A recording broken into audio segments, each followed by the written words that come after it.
চলো আজ একটু ঘুরে আসি চৌধুরী বাগান থেকে। এটা কিন্তু আমাদের বাড়ির পাশেরই বাগান। এখন যেমন দেখছো ঘন জঙ্গল, এরকম ঘন জঙ্গলেই কিন্তু চারিদিকে ছিল।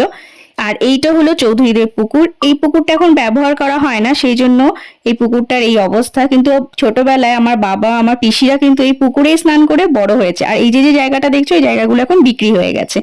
আর এইটা রয়েছে ঘন জঙ্গল, আর এই জঙ্গলের মধ্যেই রয়েছে ডুমুর। যেহেতু আমাদের বাড়িতে পাচন হয়, আর পাচনে তো তোমরা জানো অনেক রকম সবজি দিতে হয়, আর ডুমুর কিন্তু সেই সবজিরই একটি অংশ। তাই আমরা এখান থেকে ডুমুরগুলো নিতে এসেছি, কিন্তু ভাবতে পারিনি এখানে এত ডুমুর পেয়ে যাব। আর ডুমুরগুলো দেখো, দেখতে অবিকল আমলকির মতো, দেখেছো কত বড় বড় এখানে ডুমুরগুলো। তো চলো, আমাদের কিন্তু ডুমুর নেওয়া হয়ে গেছে। এবার আমরা বাড়ির পথে রওনা দিই।